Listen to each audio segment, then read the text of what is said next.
ulang diri kita itu dengan memasukkan sesuatu ke dalam air. Itu ada ilmunya sebenarnya. Ya. Bahasa saya itu coding. Kita mengcoding diri kita kembali dengan apa-apa yang ada dalam Al-Quran. Bisa. Ya. Berbicara dengan air. Jadi kalau Anda baca resep yang pernah saya tulis di Instagram saya itu tentang resep TBC JSR, sudah baca?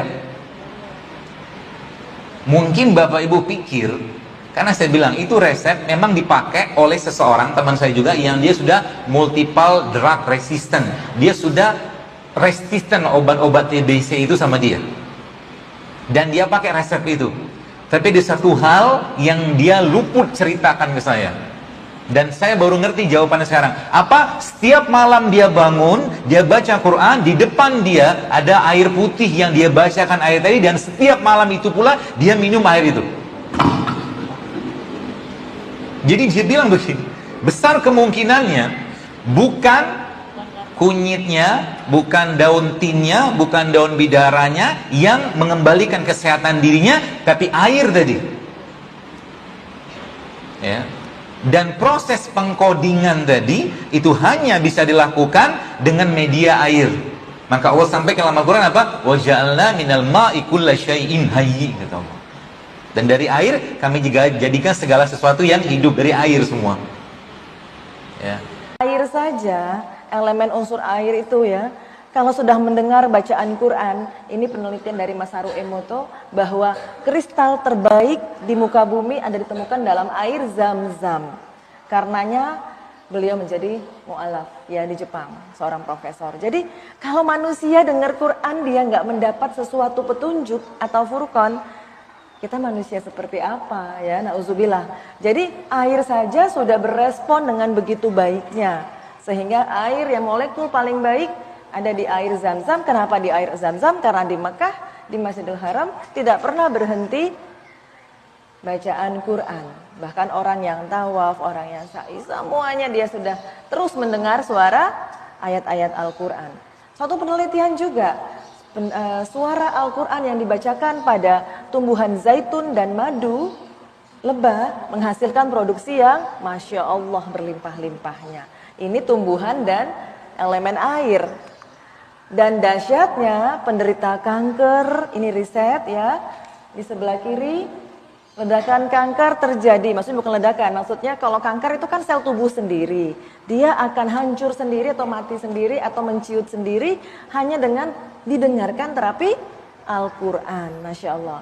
Ini juga ya, jadi banyak sekali percobaan-percobaan sekarang sudah menunjukkan bahwa ketika panca indera telinga difungsikan, maka ke dalam tubuh kita akan terjadi keseimbangan, keselarasan, sehingga kembali fitrah. Itu hanya telinga. Kedua, saya ingin memberitahu bahwa yang kedua setelah Allah memberikan pendengaran, nanti buka Quran surat An-Nahl ayat 78, Allah mengeluarkan kita dari perut ibu kita dengan tidak mengetahui apa-apa. Lalu Allah berfirman, akulah yang memberikan pendengaran, penglihatan, dan hati. Jadi selalu ayat Quran mengatakan pendengaran dulu, baru penglihatan.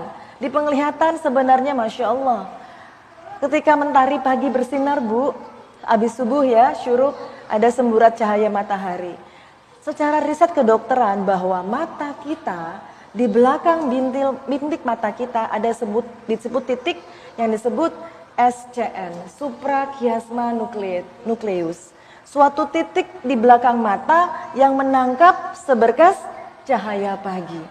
Allah berfirman, ternyata dalam Quran surat An-Naml ayat 86, apakah mereka tidak memperhatikan bahwa sesungguhnya kami telah menjadikan malam supaya istirahat dan siang yang menerangi. Siang yang menerangi. Matahari kan? Sesungguhnya pada yang demikian terdapat tanda-tanda kekuasaan Allah bagi orang yang beriman. Ternyata Bu, dalam surat An-Nur juga demikian, perumpamaan cahaya adalah seperti sebuah lubang yang tak tembus, yang di dalamnya ada pelita besar, dan seterusnya ya. Ketika cahaya matahari masuk ditangkap mata pagi hari, sistem tubuh mulai beroperasi. Ibarat mesin mulai nyala, mobil manasinnya pagi-pagi gitu ya. Jadi manusia ini dinyalain dengan seberkas cahaya matahari. Jadi alangkah meruginya kalau ada orang habis subuh tidur. Makanya Rasulullah melarang. Kenapa? Ternyata cahaya matahari pagi yang kita lihat pagi hari mengaktifkan 3 sistem yang Masya Allah dalam tubuh. Sistem syaraf, sistem hormon, dan sistem imun kekebalan tubuh. Barang siapa umat Islam yang tidak memanfaatkan seberkas cahaya matahari pagi, maka niscaya lama-kelamaan sistem sarafnya terganggu, sistem hormonnya terganggu, sistem imunnya terganggu. Jadi ingatkan Bu, diri kita, suami kita, anak kita, keluarga kita, tetangga kita, jangan tidur habis subuh.